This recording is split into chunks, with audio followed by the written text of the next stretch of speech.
He's an alpha sworn to hate, but one Omega is about to shatter all his rules.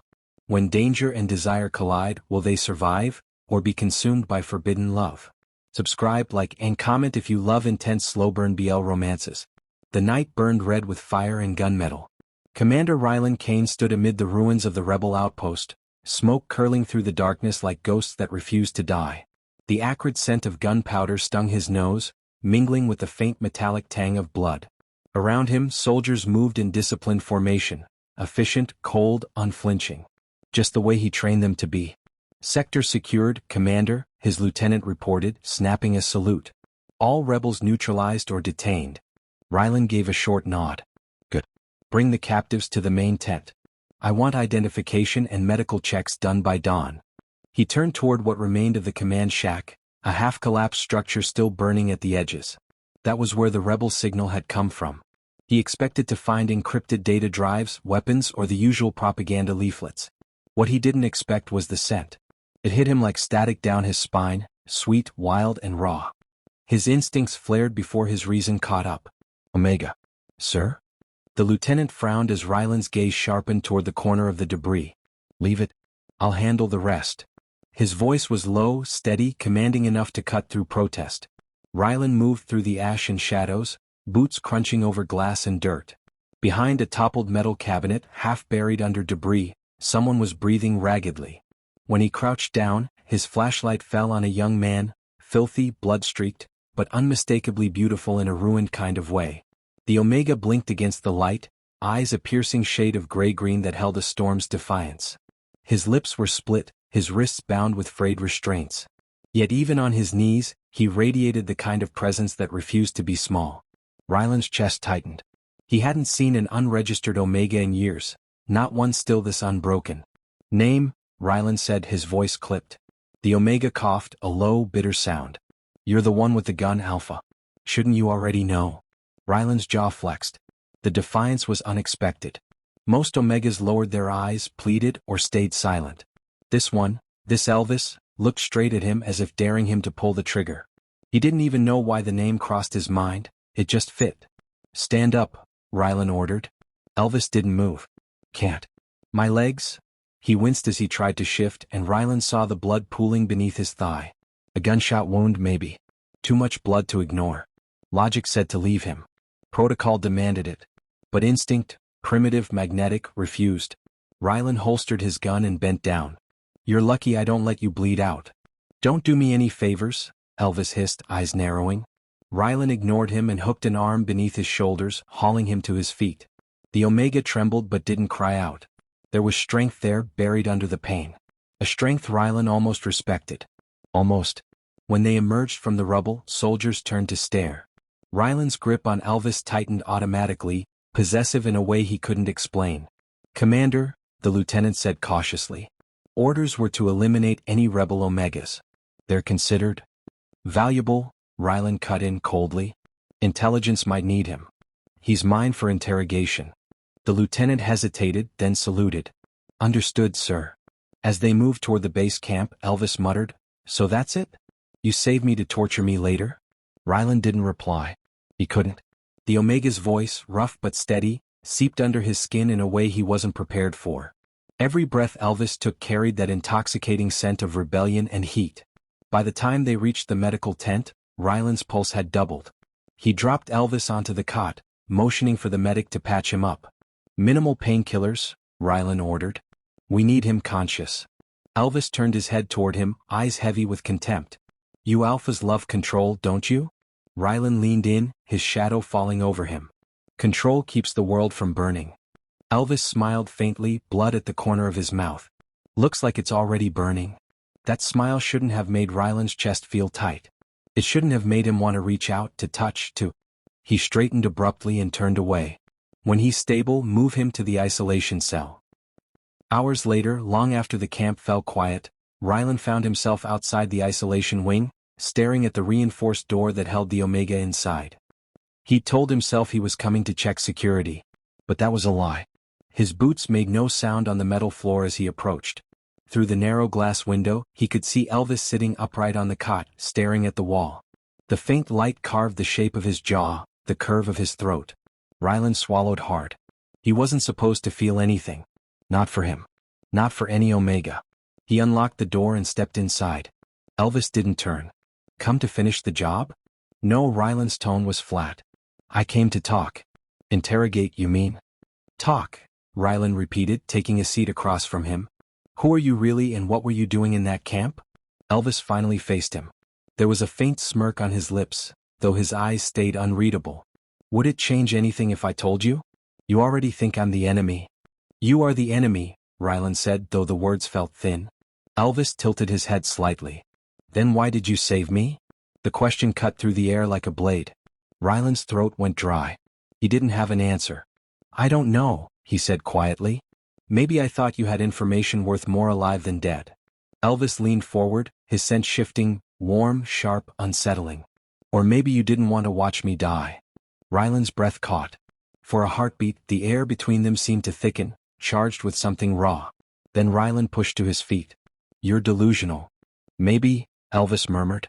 Or maybe I just see through your armor.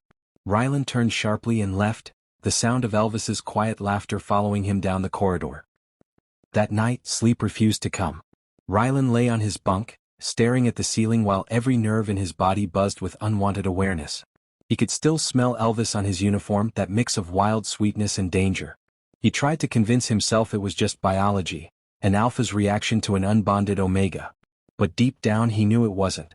There was something about the way Elvis looked at him, unafraid, unbroken, that made Rylan feel something he hadn't in years, human. When dawn broke, Rylan was already up. He told himself he was going to check on the prisoner again, purely for operational reasons. But when he opened the cell door and found Elvis still awake, staring through the bars, it felt less like command and more like gravity pulling him closer. Elvis's voice was soft this time. Didn't think you'd come back. I need answers, Rylan said stiffly. No, Elvis replied, standing. You need control. And I'm the first thing in a long time you can't control. Rylan's fists clenched. You don't know anything about me. I know the look of someone at war with himself, Elvis said.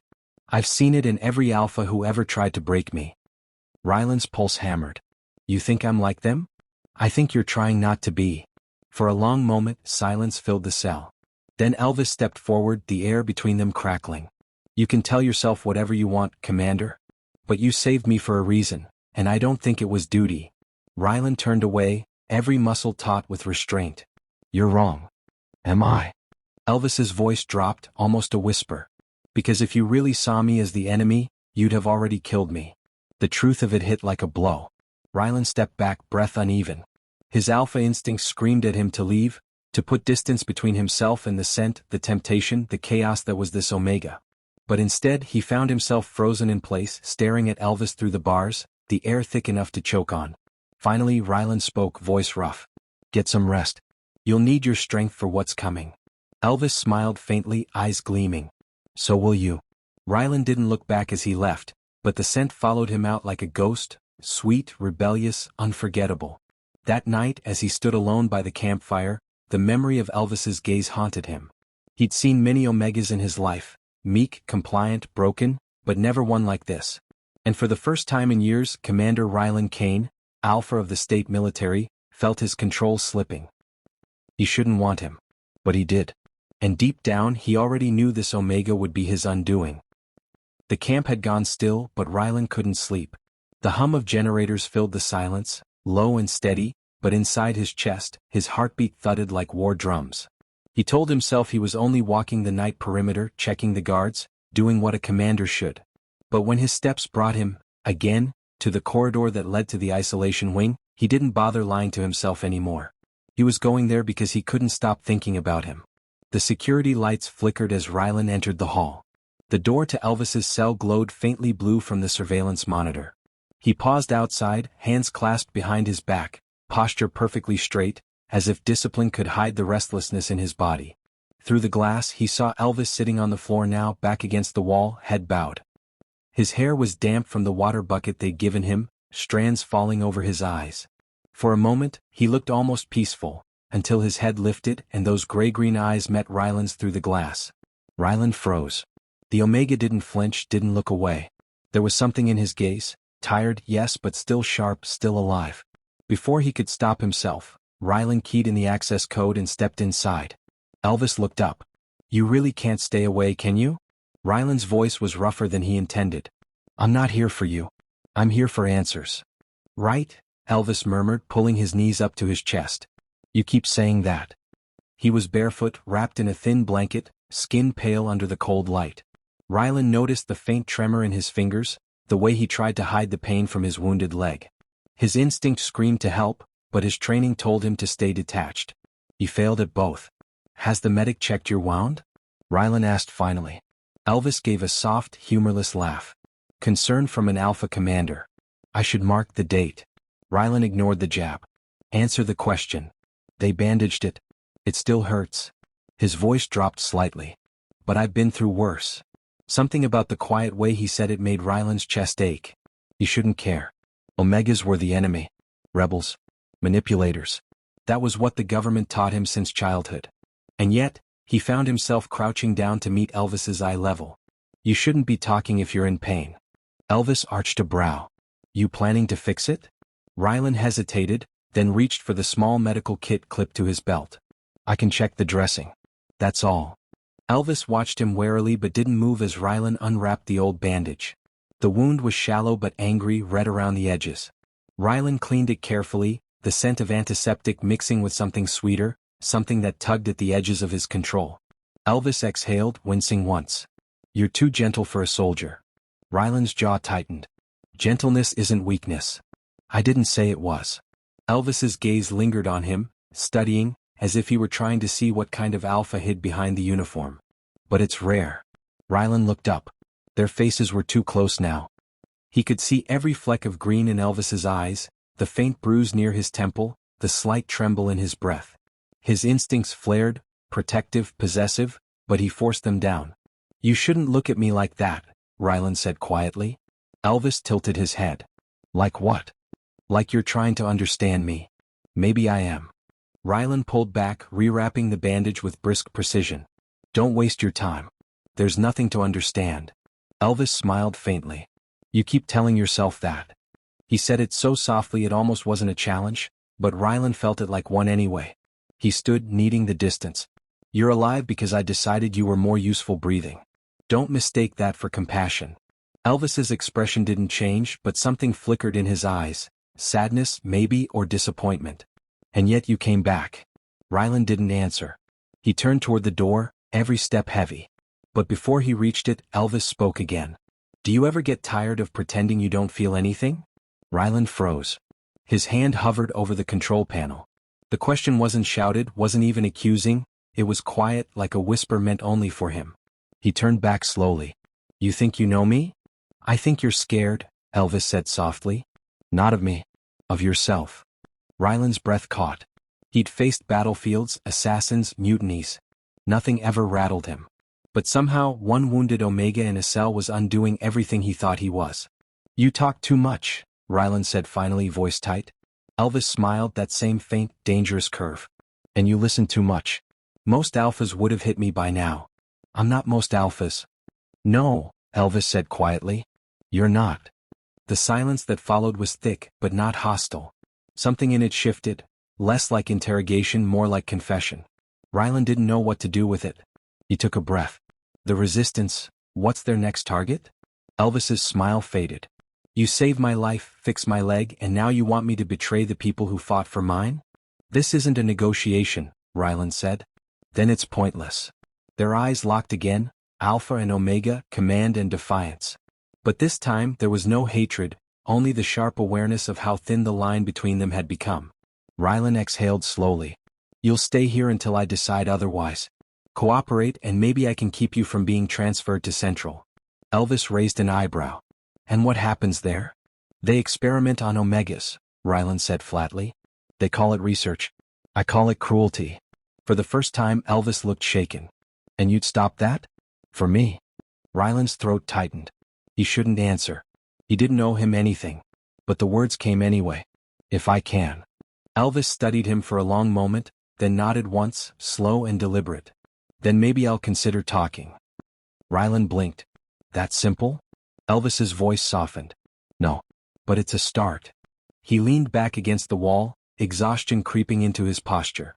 Rylan hesitated, then reached into his coat pocket, pulling out a ration bar. He set it on the cot beside him. Elvis looked at it, then at him. Pity now, Commander? Consider it strategy, Rylan said. You're no use to me dead. Elvis's lips twitched. Keep telling yourself that too. Rylan turned to go again, but this time when Elvis spoke, his tone was quieter, almost gentle. Rylan. The sound of his name, his first name not his title, made him stop. No one here called him that. It was dangerous, intimate. Be careful, Elvis said.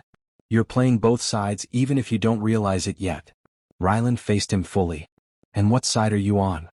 Elvis's answer was simple. The one that still believes people like us can choose. Rylan didn't know why that hit him so hard.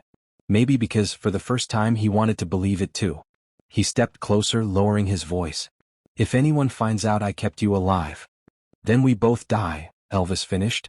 Guess that makes us even. For a moment, neither of them moved. The hum of the lights filled the silence. Then Rylan did something reckless. He reached out and touched Elvis's shoulder just briefly, just enough to feel the warmth of his skin. It wasn't a command or a claim. It was something else. Something real. Elvis looked up at him, eyes wide with surprise but not fear. Why are you doing this? He asked softly. Rylan swallowed. I don't know. And that was the truth. He stepped back, the connection breaking, the air between them charged and fragile. Get some rest, Rylan said. Tomorrow we'll talk. As he left the cell, Elvis's voice followed him again, softer than before. Good night, Commander. Rylan didn't answer. But when he returned to his quarters, he realized his hands were still trembling, because for the first time since the war began, he hadn't felt like a soldier. He'd felt like a man. And that terrified him more than any battle ever could. The morning light filtered through the reinforced shutters, casting thin stripes of pale gold across the floor. Rylan Kane sat at his desk, uniform crisp and untouched, though inside he felt a storm brewing. Each movement, each decision, was weighed against a single nagging truth. He could not stop thinking about Elvis. He told himself it was the Omega's scent, the biological pull of alpha instincts. He told himself it was the danger of the mission, the thrill of command. But deep down he knew it was more than that. It was Elvis, and it was breaking him. Elvis had been quiet that morning, unusually so. Rylan found him in the isolation cell, sitting cross-legged on the cot, eyes fixed on the faint crack in the wall. The wound on his leg had been properly bandaged, and he moved more confidently, but his silence spoke louder than words. Rylan stepped inside. Good morning, he said carefully. Elvis glanced up. Morning. His voice was flat but not cold. Not exactly. You slept well? Rylan asked, keeping his tone neutral, though he felt heat rise in his chest at the way Elvis's gaze lingered on him. I slept, Elvis said simply, and that was all. Rylan didn't push. He pulled a chair and sat across from him. Silence stretched between them, comfortable in some ways, terrifying in others. The weight of unspoken words pressed on Rylan's chest. You don't have to pretend with me, Rylan said finally, testing the waters. Elvis tilted his head. Pretend? Yes. That you're just another prisoner, that this is all about duty and orders. Elvis's lips curved into a faint, wry smile. And if I'm not? Rylan swallowed. He should have looked away. He should have reminded himself that this was a war zone, that allegiances mattered, that nothing good could come from letting his guard down. But the Omega's gaze was magnetic, challenging, like he dared Rylan to admit something Rylan didn't want to feel. Then I guess you're my problem, Rylan said quietly. For a moment, Elvis just studied him like he was weighing the truth of those words. Then he leaned back against the wall, eyes closing briefly. You saved me, Elvis said softly. I don't know why. And yet, here you are, sitting across from me talking like you give a damn about what happens to me. Rylan's jaw tightened. I don't. Elvis opened his eyes slowly, gray-green orbs glinting. You do. Rylan's hand twitched on the desk. He looked away. I shouldn't. You already do, Elvis said, voice soft, almost a whisper. And pretending otherwise, it's exhausting, isn't it? Rylan's throat burned. The words were a mirror he didn't want to face, and yet he could not stop himself from hearing them. You're dangerous, he said, the single word leaving him hollow and shaken. I'm dangerous because you care, Elvis replied, his tone level but piercing. You've been trained to ignore Omegas, to see us as threats or tools. And here you are, breaking every rule, thinking about me when you should be thinking about the next mission. Rylan exhaled sharply, running a hand over his face. You make it impossible to focus. I don't make you do anything, Elvis said. You choose to let me in. The truth of it hit Rylan like a physical blow. Every instinct he had screamed at him to leave the Omega alone, to obey protocol, to remember his duty. And yet, every fiber of him wanted to step closer, to touch, to see if the warmth under Elvis's skin was as real as it seemed. Instead he stayed seated. His hands clenched into fists, nails digging into his palms. You shouldn't want me either, he muttered. Elvis's gaze softened slightly. At least I didn't think I would. Rylan's heart stuttered. What does that mean? I don't know yet, Elvis admitted. But I feel something. And I'm not supposed to feel it. Not for an alpha like you. Not in a place like this. Rylan's chest tightened. The weight of heretic desire, forbidden connection, and raw human emotion settled on him like a storm cloud. You don't understand? I do, Elvis interrupted gently. I understand that you're scared of what this is. I understand that you're trying to control it. And I understand that no matter how hard you try, you won't succeed. Rylan's mouth went dry. He opened it to speak but found no words. Elvis's calm certainty, his defiance, his quiet acknowledgement of their connection. It was intoxicating, infuriating, terrifying. Sit, Rylan said finally, his voice low but commanding. Elvis hesitated, then lowered himself onto the chair across from him.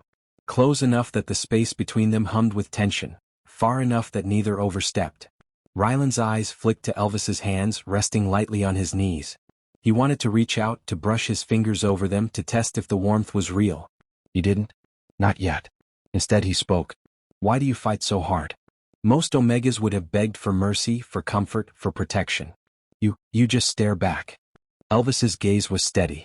Because if I don't fight, I'm nothing. And I refuse to be nothing for anyone. Even you. Rylan's chest tightened further. Every instinct, every law drilled into him since childhood screamed that he should punish the Omega, that he should reassert control, that he should leave this cell and forget everything. And yet, he couldn't.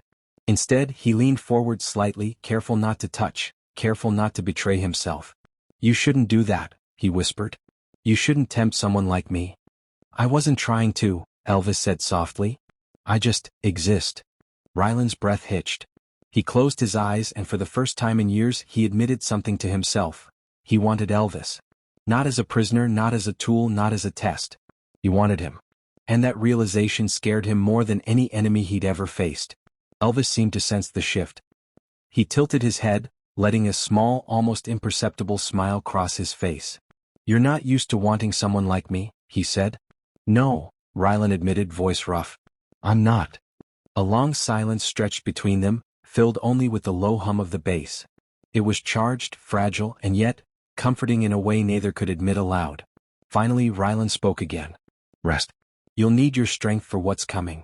Elvis nodded but didn't move. And you? Rylan's eyes flicked away, staring at the floor. I'll manage. Elvis's voice softened, just barely above a whisper. I think we're both lying to ourselves. Rylan looked at him, heart pounding. Maybe. Elvis tilted his head, studying him. But I don't care. Not really. Rylan blinked, unprepared for the force of the statement. There was trust there, and vulnerability, and something like hope. Something he wanted desperately to believe in. You should sleep, Rylan said finally, though his voice lacked conviction. I will, Elvis replied. And you? I'll be awake, Rylan said, standing. As he left the room, he felt the faintest brush of movement in his chest, a warmth he hadn't expected. He paused just outside the cell door, glancing back at Elvis. The Omega was already lying down, eyes closed, but there was a faint smile on his lips. Rylan swallowed hard. He didn't understand it. He didn't want to. But he knew one thing. The line between duty and desire had blurred. And neither of them could ignore it anymore. The night air was sharp, crisp with the scent of pine and smoke, carrying with it the faint hum of the bass in the distance.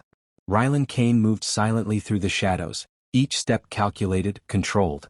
His uniform was pristine, but his mind was anything but. Every nerve in his body pulsed with awareness. Of the guards, the cameras, the mission, but above all, of Elvis. He had made a decision that could cost him everything. He didn't care. Inside the isolation wing, Elvis lay awake on the cot, listening to the subtle creaks of the bass settling at night. He didn't need to open his eyes to know that Rylan was there. The alpha's presence was impossible to ignore, a gravitational pull that had grown stronger with every passing hour. "Elvis," Rylan said quietly, stepping into the room, careful not to startle him. Elvis lifted his head lazily, a faint smirk tugging at his lips. "You're back. Again." "I don't plan to leave," Rylan replied, voice low, steady, carrying a weight that made Elvis sit up fully. "Not even if I try to fight you?" Elvis teased, but there was no bite in it tonight.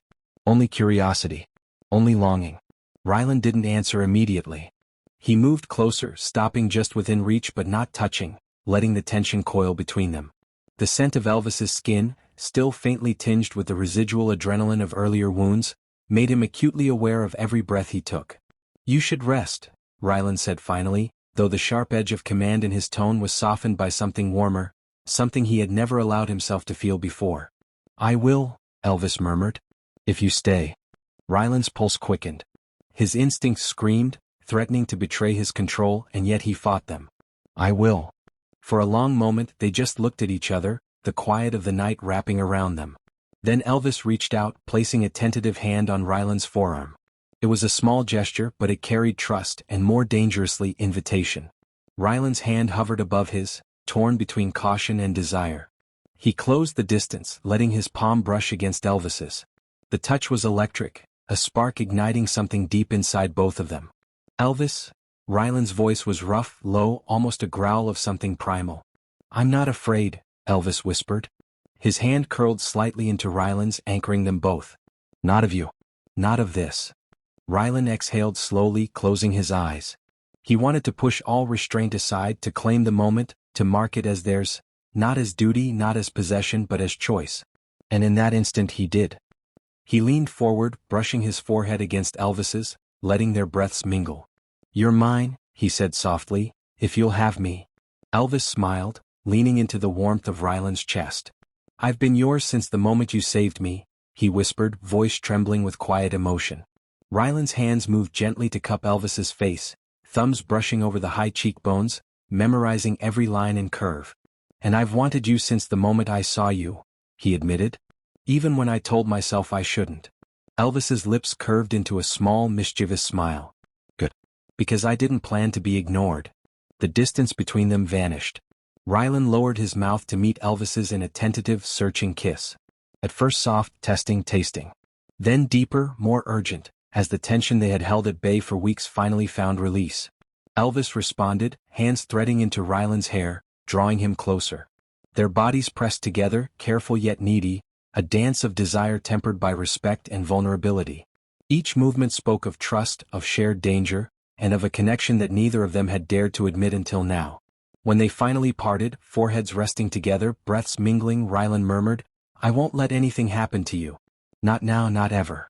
Elvis smiled faintly, a soft laugh escaping. "Then we'll have to survive this world together, won't we?" "Yes," Rylan said, voice firm but gentle. "Together." They stayed like that for a long moment, wrapped in the quiet intimacy of the room, each finding solace in the other's presence. Outside, the base was alive with danger and obligation, but inside the cell, it was theirs, if only for now. The next day Rylan made his move. Every step had been calculated, every guard timed, every camera noted. The Omega's escape would have to be precise, quiet, and above all, fast. "Elvis," he whispered, appearing in the doorway to his cell. "It's time." Elvis's eyes widened, then filled with trust. "I'm ready," he said, standing without hesitation. Rylan led him through hidden corridors, past sleeping guards and silent surveillance cameras. Each heartbeat felt amplified, each step charged with anticipation. They were alone, together, and yet the weight of the world pressed against them. At the edge of the base, Rylan crouched beside Elvis behind a low wall. "Once we leave, there's no turning back," he said quietly. "I know," Elvis replied, leaning slightly against him. "But I trust you. I've never trusted anyone like this." Rylan exhaled. The intensity of their journey, the danger, and the closeness of Elvis made his resolve absolute. "Then let's go." They slipped into the forest beyond the base, shadows among the trees, hearts racing, but a strange serenity in knowing they had each other. Hours later, when they stopped to rest, Elvis leaned against Rylan, exhausted but smiling. "We're really doing this," he murmured. Rylan's arm tightened around him. "Yes. And nothing, no one, will take you from me again." Elvis tilted his head up to look at him, eyes shining with emotion. I don't need promises anymore. I need you. Rylan's lips brushed Elvis's temple, gentle, reverent. Then you have me. All of me. They collapsed together onto the soft forest floor, letting the night wrap around them. In that moment there were no orders, no rebels, no danger. Only the warmth of each other's bodies, the soft rhythm of shared breaths, and the undeniable bond that had grown too strong to deny. Rylan whispered against Elvis's hair, "You're the Omega I shouldn't want." Elvis smiled, nuzzling closer. "And yet, I'm the only one you ever will." The world could wait. The dangers could wait. Tonight there was only them. And for the first time in their lives both Alpha and Omega felt free. Not because the war had ended, not because the base was abandoned, but because they had chosen each other. In the quiet of the forest, Rylan held Elvis close, feeling the steady warmth of his heartbeat against his own. Every trial, every command, every forbidden desire had led them here. Together. And that was enough.